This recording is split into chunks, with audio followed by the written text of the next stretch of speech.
I wanted to start with a few quick questions just to get an understanding of who's out here in the audience, right?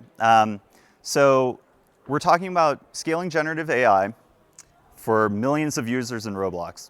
So I want to kind of key off of each of those words and see who's here for what. So who here is actually working on generative AI things? Okay, great. That's a really solid number, actually. Who's working at huge scales like Roblox? Not many people. Awesome. Okay, great. And then, is anyone here just because Roblox is awesome? Okay, awesome. We got some people in there too. Perfect. So that way we know who to actually tailor this conversation to, right? So with that being said, I want to introduce the main speaker for today. It's not me.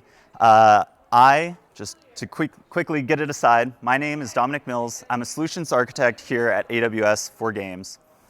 But the important speaker today that we have is Ivan Marcin, my esteemed colleague over here. He's the senior technical director at Roblox, and he's really the one who's been spearheading this entire initiative at Roblox. So what are we going to cover today?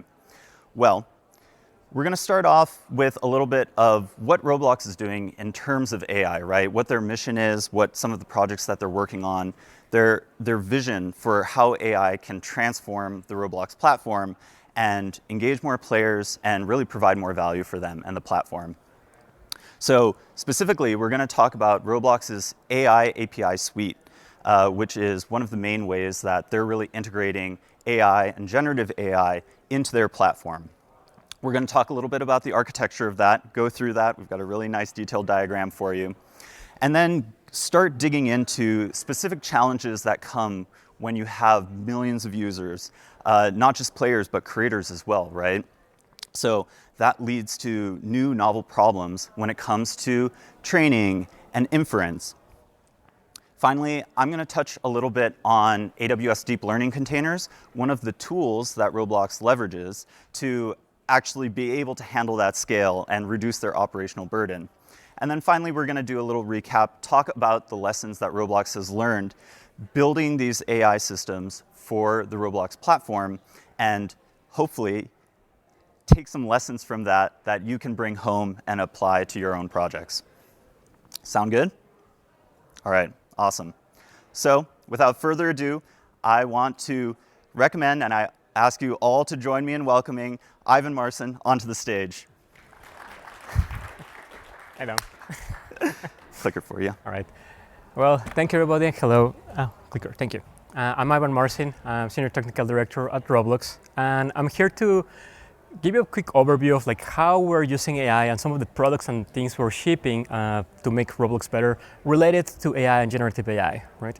I'll walk around first, a quick overview of for folks who don't have full context, what's Roblox, how are the tools, what is the things that we do, then architecture, and then we'll dive deep into a couple of the challenges we are seeing and how we solve them, what are some of the lessons that we learned here at Roblox.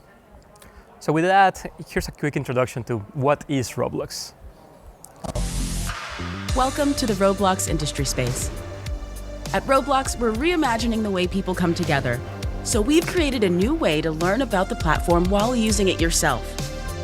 Step into the Avatar Museum, where you can explore the evolution of our avatar designs. Explore the lush courtyard, where we've curated several experiences so you can see what's possible on Roblox. And take a deep dive into our innovations and the tech we're building to power it at the Innovation Lab. Okay.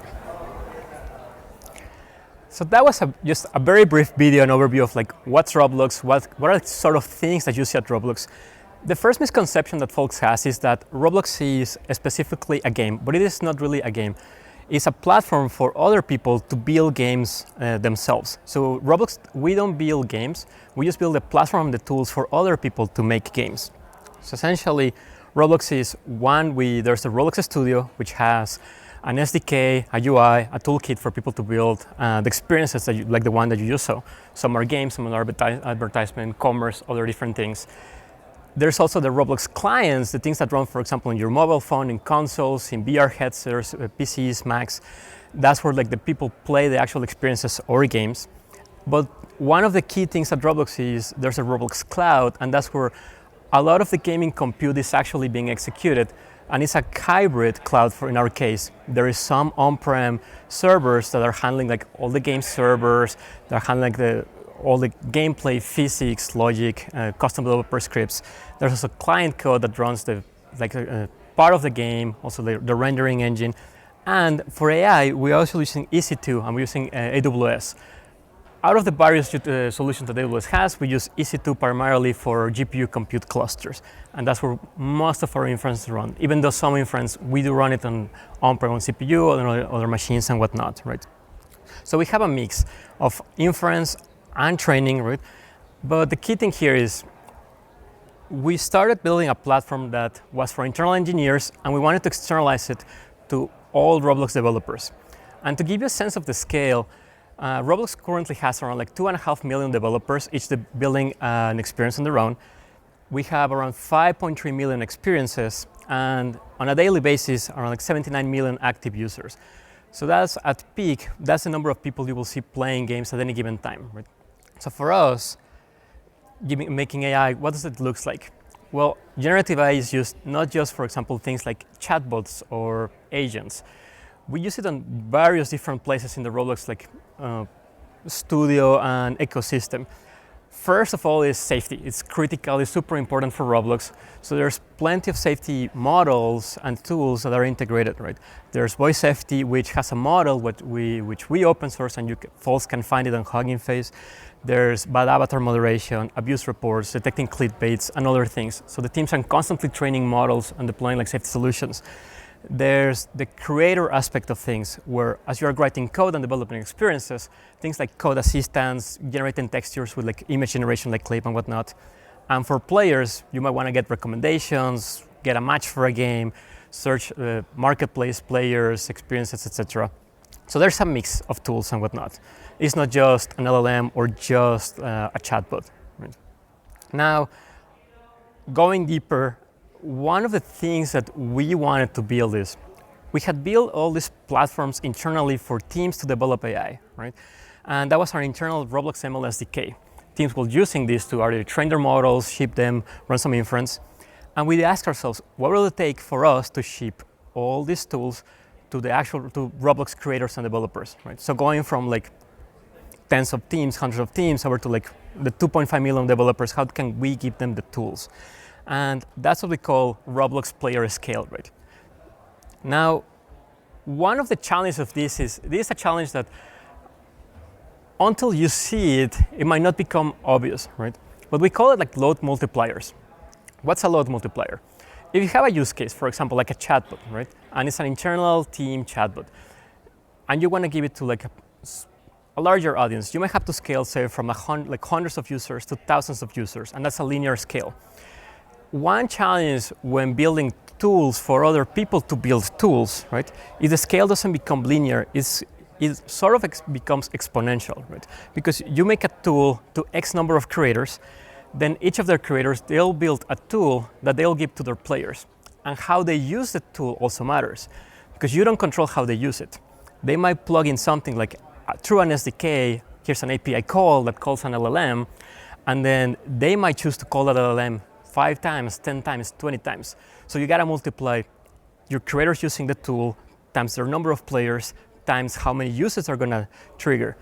So when doing things like capacity planning, load projections, QoS measurements, all impacts how the load increases to handle scale, and it becomes very, very challenging. So let's go slightly deeper into what are we building and what are some of the lessons learned on building towards that scale at Roblox. So first, here's an example of what one of the APIs that we're shipping looks like, right? Internally, we have an API that was able to translate assets. Essentially, think a static text, you run some translation. It used to be human translation and eventually got replaced by a translation model. And this only helped developers translate static content. That will be a pre-generated texture, some pre-generated FAQ. But we wanted something to help developers translate dynamic content. Think people chatting inside the experience, right? Or if they're generating a quest or a story or any kind of thing that they have in text or even embedded in a texture. Thus, we took one of the models that we were using for real-time chat translation. We developed it behind an API and shipped it to creators so that they can dynamically plug it into their experience and translate in real time any content in the experience, right? And that's what it looks for us when we call player per creator scale, right? And it's a scale multiplier, where it goes from we're going to translate a few static assets to now we're going to allow the developer is going to plug it to an experience which may have hundreds of thousands of concurrent users, and in real time it has to translate all that content. Okay. So with that said, let me go around and give you a quick overview of what the architecture looks like. So this picture is what the current Roblox AI platform looks like, and we do use both cases. We do run inference, but we're also doing some training, and we're training a variety of models. We train a variety of like small custom models for things like recommendations or safety and other use cases. We'll also do fine-tuning of LLMs and other types of models, and we're also pre-training other large models as well, right? Some of the tooling in the stack is pretty standard, right? We have anything like from a feature store, right? And a ground truth system for doing labeling, where it's like LLM labeling or human labeling, right? We have storage for all the structured and unstructured data, and we do a combination of different data stores. We use S3, we also use like a VectorDB, we use also other internal databases. We have also like a data lake as well, and MLEs can use any of like the data sources, right? For training, we run everything on Kubeflow, and most of the training happens on GPUs, and we orchestrate our EKS clusters among on-prem and our EC2 compute clusters, right? For inference, we have an inference stack, which is, again, running Kubeflow and Kaiser, right? For inference engines, while we do run multiple engines like TGI or TRT and BLLM, we primarily are relying today on BLLM, and we're actually trying to contribute and help like BLLM as well, because we find it has like great performance and great features. We also support batch inference, and we're using Ray for that, right? We have a gateway that we built ourselves to multiplex use cases, and being able to mix in cloud providers, different like LLMs, different types of models, right? And sidelines to that, there's tooling just for general like building ML workflows, whether it's like running experiments, which we built in-house, a platform for running experiments, right? There's cost tracking. We try to track every single request, who did it, how many times they did it, do cost allocation per team, per group, because we have to keep very tight control on how each model and AI use case gets used, how it gets spent, which clusters, because we are not charging people for these use cases, so we need to be extremely cost efficient here. Observability, we use a variety of tools, including open source like weight and biases and Arise, right? And we have an internal A/B testing platform. Right. All right. That being said, let's go into a few of the challenges now that you folks see roughly what's the architecture and what are the systems that we have and how we serve, right? So the first thing is, how do we blend and manage different AI inference use cases? What AI started looking like at Roblox, I'm gonna guess is similar to what it looks for other companies. I'm gonna ask, like, who here on the audience, if you can show me your hands, has use cases where you might be using, let's say, OpenAI or Anthropic. You can use either more than one provider, or you're mixing an open source LLM and a provider. Can anybody raise your hand if you're using more than one provider? Okay, not that many, right? So can anybody raise their hand if you solely use open source models? Okay, just a few. And who solely uses a provider like Anthropic or OpenAI?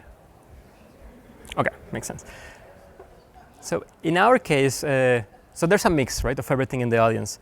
In our case, we started using providers only, right? That's what small models will train themselves, like personalization. Then we started with a provider, and then we went to like, hey, how do we mix in other kind of like use cases? Right. We decided to start leveraging open source foundation models like Llama, right? Mostly because of cost. What we found is by us hosting open source models, the cost to serve of these will be roughly around like, we're saying like here 10 to 26%, depending on the use case and the model. It's closer and lower to 10% today, right, for our platform. it is significantly more cost-effective to run an open source model and deploy it and run inference on that than running on a cloud, on a hosted provider, as is. That's what that was our experience, right? There's obviously trade-offs, for example, in quality with an open source model, but that's trade-off that every production use case can use, and I'll talk a little bit more about that later on, right? But in our case, it was one, in some cases, privacy of the data, right? There was a specific data that we just didn't want to ship outside of Roblox. Example, safety data, right? We needed to fine tune on safety, and it can be very sensitive data, right? We also needed to try a variety of models, like different sizes, different versions. We needed to then start maintaining multiple versions of the models. You see Llama, they keep releasing models over and over, and then we want to try Mixtral, and then we want to try something else, right? So teams wanted to try everything. So we find ourselves hosting way too many models.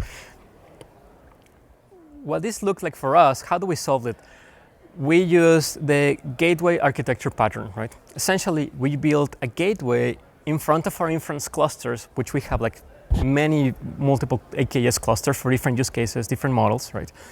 And what the gateway would do is it will take requests and provide an interface that looks exactly like the OpenAI inference platform, like chat completions, right? But behind the scenes, we will make clients for all the different languages supported at Roblox. That's could be HTTP requests or gRPC, right? But also support like Python and Go and C#.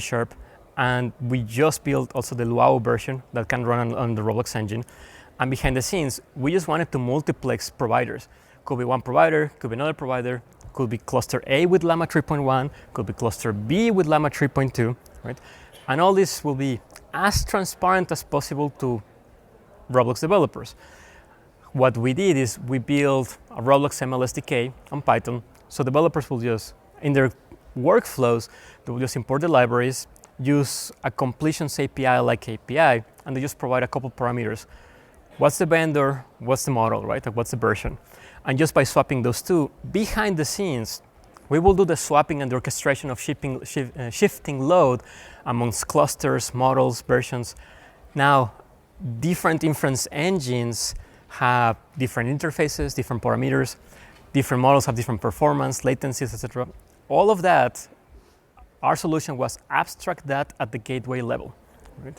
So as a developer, they don't really care as much about those, like they call implementation details. They matter significantly, right? For cost, for scale, but the developers don't want to worry about those things. So just abstract everything at the gateway and provide a minimal interface to switch around and just try different things, right? Now, one thing that became very interesting here while we were using open source models is we needed to then start verifying like how does the different models do and compare, right? For different workloads. That was one of the main questions that teams started looking at. Is like, hey, I want to switch over from this hosted API to the open source version. Why? Because out of my budget, I have to serve this many tens of thousands of QPS, and I want to bring my cost to serve down by 90%, right? So the way we do it is each team has a budget, and within the budget we say how much compute does a team can get, which we manage what GPUs or compute they receive, but ultimately they just want to make the use case cheaper. So we just made it super easy to swap things around, right? It's you want to swap to this other open source model, great. Change this parameter, we switch it for you, we reserve the compute for you, we spin up the clusters for you, and they get the cost savings, right? Now, I'll talk a little bit more in detail on this particular point, right? But what teams see is that there's a lot of things that change as they change. It's not just changing a model. In reality, is performance changes. You might need a different machine type. Performance changes based on what inference engine you are running, what EKS version you are running, what kernel drivers of NVIDIA you are running.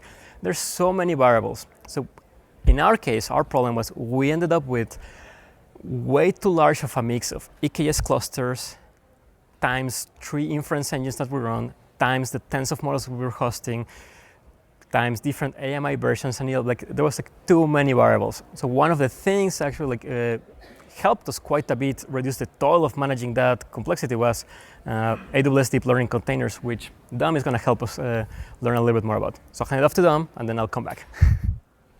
Thanks, Ivan. There you go. Thanks, sir.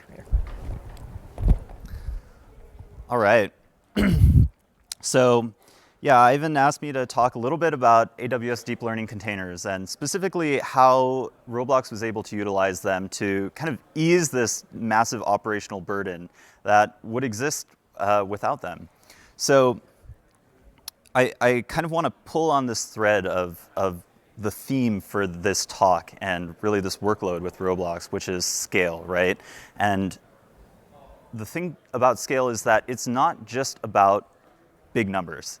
There's many different times, and I really like this concept of scale factor or multiplicative scale that Ivan is bringing up, because that's the exact same thing that's happening here. There's different platforms, libraries, models, you name it, right, that all multiply together, and it becomes this combinatorial problem that just scales in this exponential way. And this is also a human-bound problem, right? So the people who actually need to fix this are real humans, real engineers. They're very valuable engineers because they're, ML engineers, they're data scientists. And so as you try to introduce new models, new platforms, new types of hardware, the number of this matrice of stacks that you have to support just goes up and up and up. So enter AWS Deep Learning Containers. So deep learning containers are prepackaged ML framework container images provided by AWS that are usable right out of the box. So they're validated, pre-tested for compatibility, security, performance, and stability, all important things when you're trying to run in a production setting, and most importantly, provided at no cost. So what this actually enables Roblox is, instead of dealing with all these tiny paper cuts every time they have to adopt a new model, new piece of hardware, build a new cluster, upgrade to a new version, there's this AWS deep learning container that's sitting there out there waiting for them, that's already been prepackaged, validated, everything like that, ready to use, that they can just adopt. So to kind of dig into specifically what the stack of a deep learning container is, where that fits in, you can see that you have the AMI, you have your EC2 instance or similar compute primitive on the bottom, and then you will have a deep learning container running on top of that. And there's a massive variety of them, over 50 plus deep learning containers as of today, more coming out all the time. And you can see some of the things that are in there, right? Popular machine learning libraries that are already pre-installed. For this example, PyTorch framework is already in there. Network drivers that work well right out of the box, that are optimizing the performance of whatever compute platform that you're on top of. And then going a little lower level, in this case, NVIDIA deep learning libraries. And this is just one example, right? And there's again, 50 plus of these, and you can kind of see where this combinatorial problem comes from, because here are some of the different variables that might be tweaked, right? You might have a change in operating system that you need to support, different frameworks. Andy Jassy mentioned in one of his keynotes earlier in the week that we all thought that TensorFlow was going to be this big framework, and then suddenly PyTorch comes along, and now all of a sudden it's the most popular one, right? So what deep learning containers enables Roblox to do is actually adapt and be flexible when their internal requirements change. And I really want to highlight and zoom in a little bit on the hardware section, because this is somewhere where, as you probably all know, you're all doing these similar workloads. GPUs are constrained capacity, they're careful, you have to really figure out how to manage them. So having more flexibility and options leads to more capacity, right? This is a very common pattern that we here at AWS recommend. If you're able to be flexible, go to different instance types, go to different compute platforms and options. So deep learning containers enables Roblox to have the agility to switch at the drop of a hat and instantly adopt a new platform, minus a few integration processes to take advantage of capacity that might be elsewhere and have clusters that are mixed, right, with different types. So it's funny, I was just talking to Ivan before the talk, and we have some of these performance metrics, some of these results that came from deep learning containers. What I didn't realize is that in their previous existence, before deep learning containers, it took them months. So say they wanted to upgrade a version of EKS, right? They wanted to upgrade to the next version.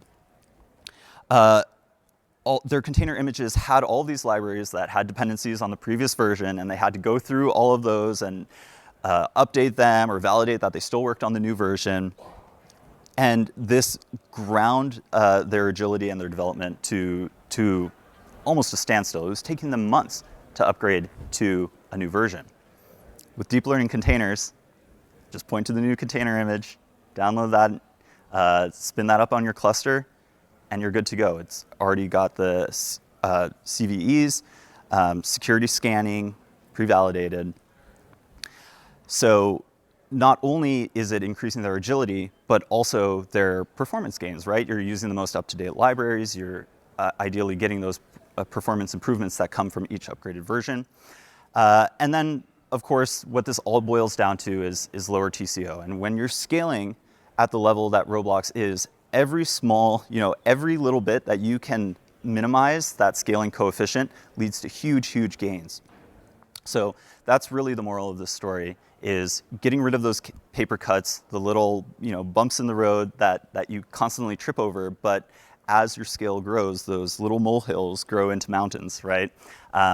So this is one of the ways to level those out for Roblox. It's a small piece, but every piece is important, and they add up in the long term. So with all that being said, I want to pass it back to Ivan, who's going to go and dig into a little bit more depth around auto-scaling and capacity constraints that I just started to touch on. Cool. Thanks, Ivan. Thanks, Sam. Yeah. Right. Hello, everybody again. All right. So one thing that Dom was mentioning around is like how those deep learning containers like manage all the different versions and whatnot. I wanted to add just a quick story. On the earlier days, we have tens of EKS clusters running all different versions and whatnot. Think of the container as like AWS will pre-bake in an image, an AMI image that has the PyTorch stack, right? All the different kernels for like NVIDIA GPUs, the software versions, etc. Test it, drive it, and just package everything as an AMI. So you automatically get an AMI that has like all your stack, right?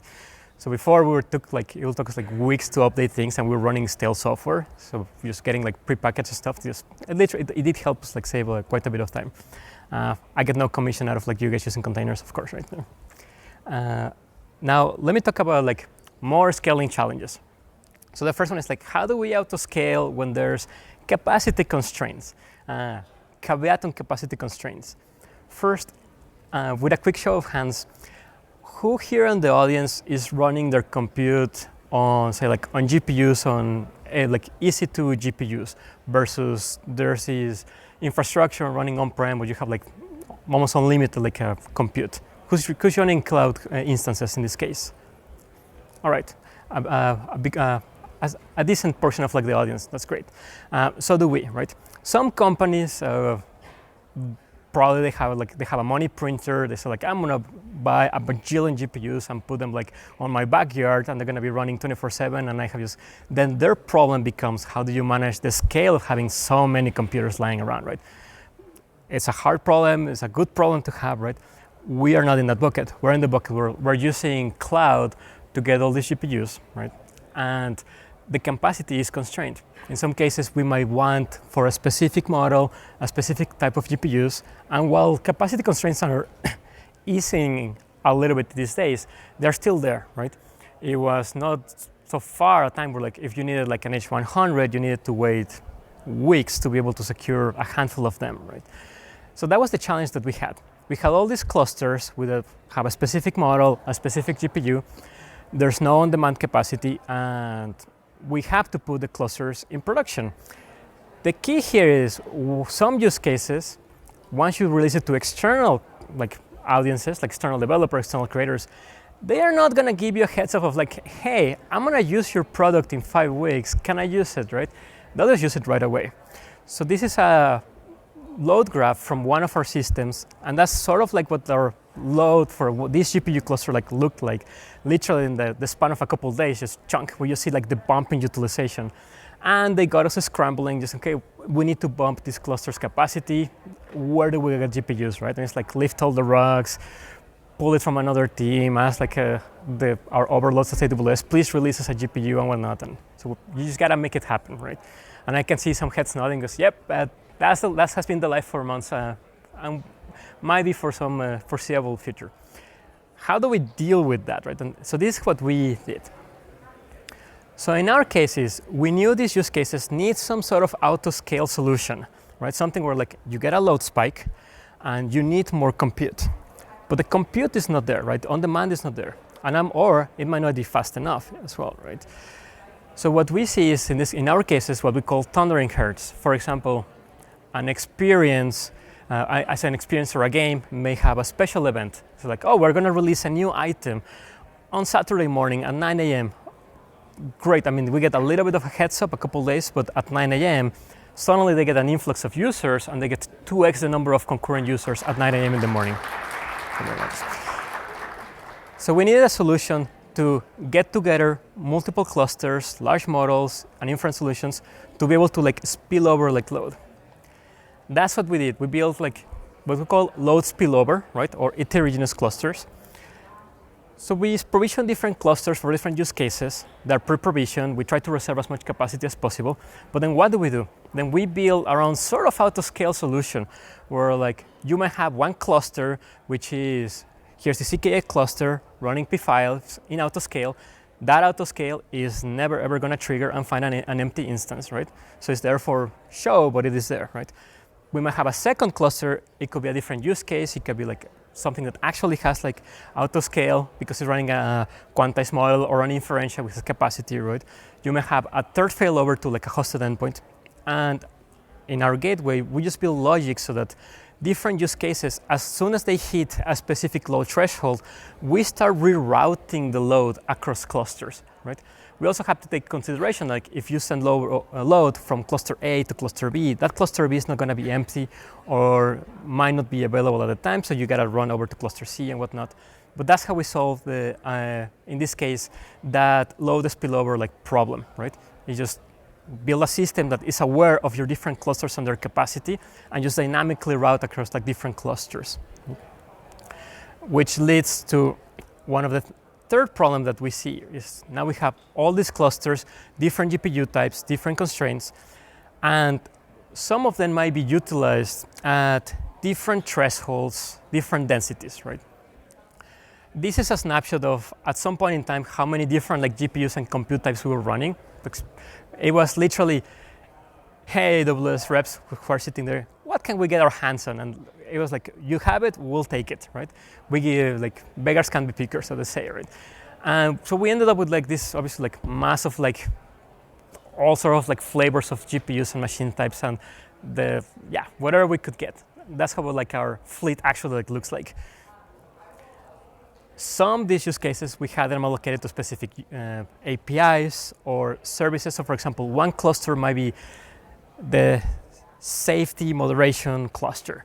This other cluster might be the cluster for real-time translations, right? This other cluster, this is a mixed use, right? For testing developer, this is the playground cluster, right? Some of them are like, a team might come and say, hey, ML team, we need to test out Llama 3.1 405 billion parameter model because we think it has higher quality than we want it for our use case. And we're like, okay, I mean, it's probably gonna be a little bit more expensive than your normal cluster, but okay, we'll plug it in, right? And secure some P5s, plug it in. And they're trying it out, running some perf tests, but the utilization is actually low, right?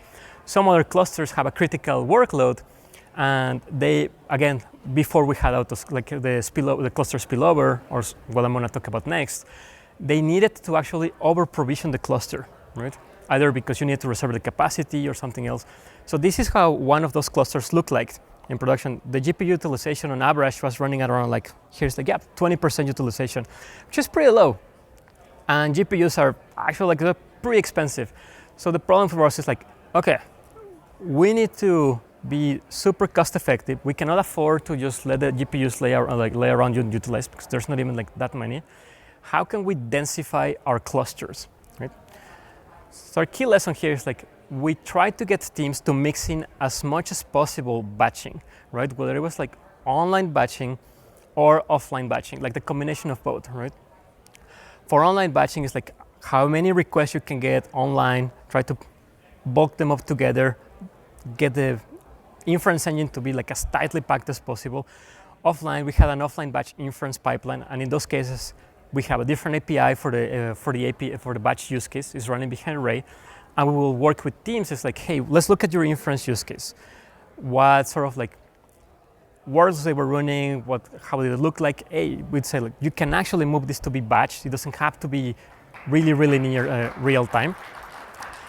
So we'll just work with them and try to move into batch. And what we did is we started mixing in the different batch use cases with existing clusters, up until the point where we have like a shared GPU pool where utilization actually improved, like we're calling it like 10x improvement, because essentially it went from 20% almost to like either 100% or hovering between like 80 to 100% utilization, right? So whenever possible, if you can batch things, like please do, because it actually does save quite a bit of like cost, right, in densifying the clusters. And then final challenge number 4, and one of my favorite ones is evaluating models for actual production use cases, right? This is a fun one. Like, who here has had the challenge of like, we need to test if this model is better? Raise your hand. All right, raise your hand if this was easy. All right, there's no hands here up. Great. Yeah, it wasn't easy for us either, and nor clear, and there's no actual, okay, this is the fine route to do model evaluation. Neither quality nor perf, neither of them, right? So let's start with perf, then we'll go into quality. Perf-wise, these are the 4 standard metrics that you will see quoted on every slide, on every tweet by a company or vendor, like everywhere. It's like time to first token, right? Time per output token, latency, and your total throughput, right? And for the most part, that's the importance, right? A lot of use cases think of like, what's your time to first token, like inference, like speed, right? That's the most important thing. It's like my inference engine can load your model really fast and start get your inference right there, right? Or the time per output token, so you can see the speed of your inference rates. And we have seen this is what mostly vendors, companies, like APIs report, right? What we found is that the importance is the reverse, right? We think throughput is king, right? But in this case, in production, in our case, what we care the most about is like how many users can we serve as cost effective as possible, right? Of course, you don't want to give them a poor quality or a poor experience, but throughput is king, because essentially it's like, how dense can I get a cluster to be? How many users, concurrent users, can I serve at a given time, right? And if, say, they're using an LLM and they're seeing tokens generated 10, 20% slower, of course, if it gets too slow, users will get impacted and they will see it. But in our case, it's like, we see people can tolerate those slowdowns generally well, right? So for us, the biggest thing is how much can you pack in a machine to make it, the more throughput you can get out of a box, the cheaper you can get your costs, right? Then of course, number 2 is latency, right? Because you don't want it to be like too slow. And then time per output token, especially in time to first token, of course it's matter, right? You don't want to have people waiting a minute to start using your system, right? But in some cases, it is okay for them to wait, right? Or you can do like pre-warming or hide the latency in some other ways, right? You might see solutions that are like voice, right? Where the assistant is replying to you with a generated like response. And when it starts generating the response, you might hear it's like, let me think about that. Here is what I think it is. Your use case is blah, blah, blah, blah, blah. that nugget of voice, you can cache it, right? Or pre-generate it. And to the user, it fakes the experience of like real timeness while not actually being there, right? So that was one of our lessons learned in terms of like performance, throughput is king.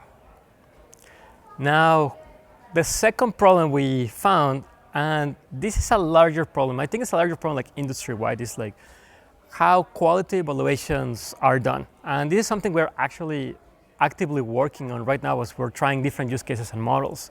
Is today, what we observe is most of the evaluation sets are based on academic sets, right?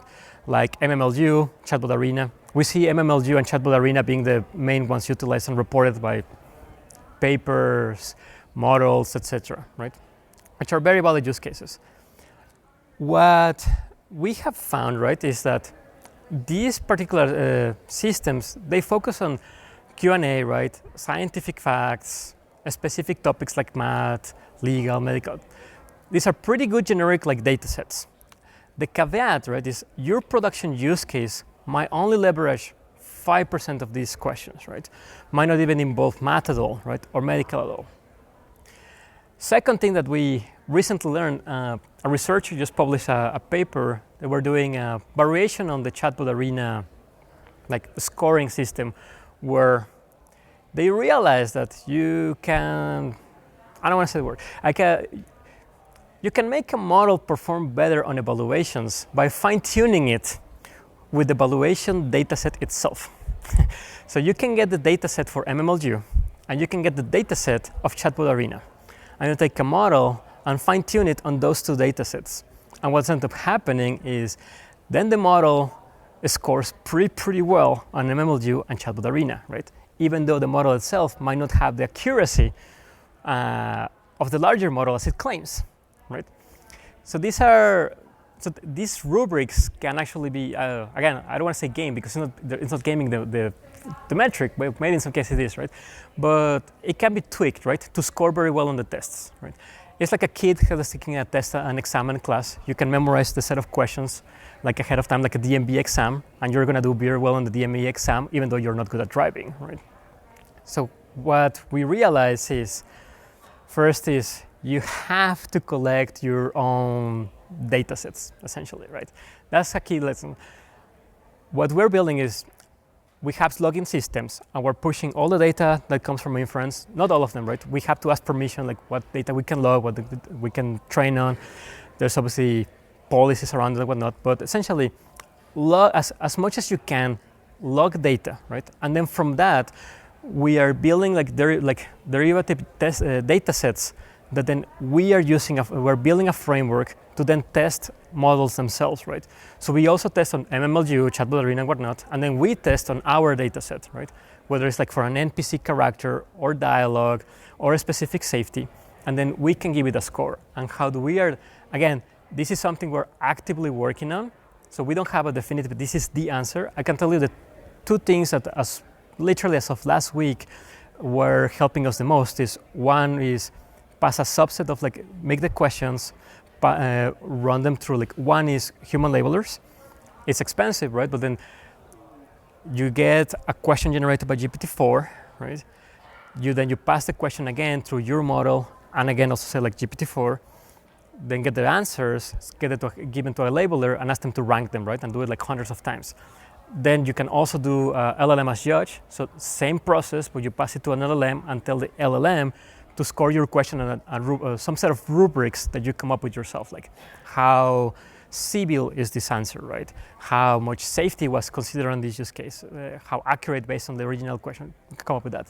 And based on that, we just generate some scores and start testing ourselves. How does each different open source model compares to one another, right? How different quantized version of models compare to one another and whatnot, right? And we mix that with the evaluation rubrics from, again, MMLU, Chatbot Arena. We just started also testing out Helm. It's a framework from Stanford. It's pretty good, it's very comprehensive, and it allows you to actually extend the framework to include your data set. So we're finding it it's pretty useful as well. And yeah. The last thing is you always want to keep benchmarking. And again, benchmarks, another thing that's very non-standard today on the AI industry, right? While CPU benchmarks are relatively standard today, you can have, there's tools that everybody uses, there's systems that everybody uses, right? So like 3D Mark, great, if you're gonna evaluate a GPU or something like that, right? And not in AI, right? So in that case, vet the dataset, run the dataset yourself, because different vendors are gonna report different performance, cost performance ratios and numbers, and yeah, just gotta run the test yourself. So to recap, here are some of the key lessons learned from us running these use cases in production. Well, one is open source model quality is actually closing in pretty well to some of the hosted solutions, like from the different known AI providers, right? And also making users transparency is key. That means both for internal teams, so that they can see how much people are using, how they're using it, logging and whatnot, right? You also have to acknowledge when you use an open source model or not, right?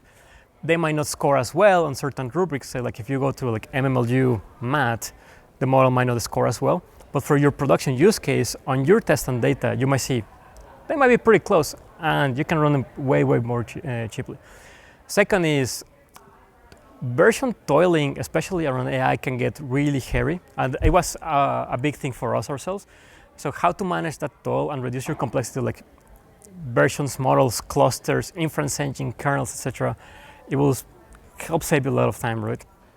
Third is try to densify your clusters as much as possible. In our case, batching was the number one thing.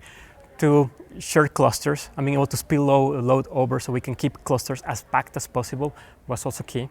And the last is both performance and quality are both very difficult challenges that still remain a challenge, but there's some inroads happening in these areas, right?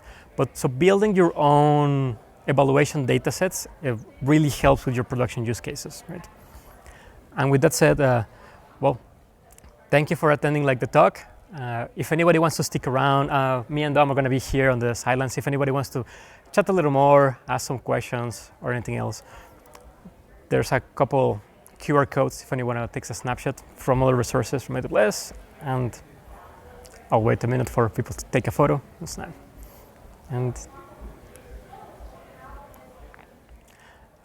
last of all, thank you for coming. It was a very early session. Thanks for sticking around.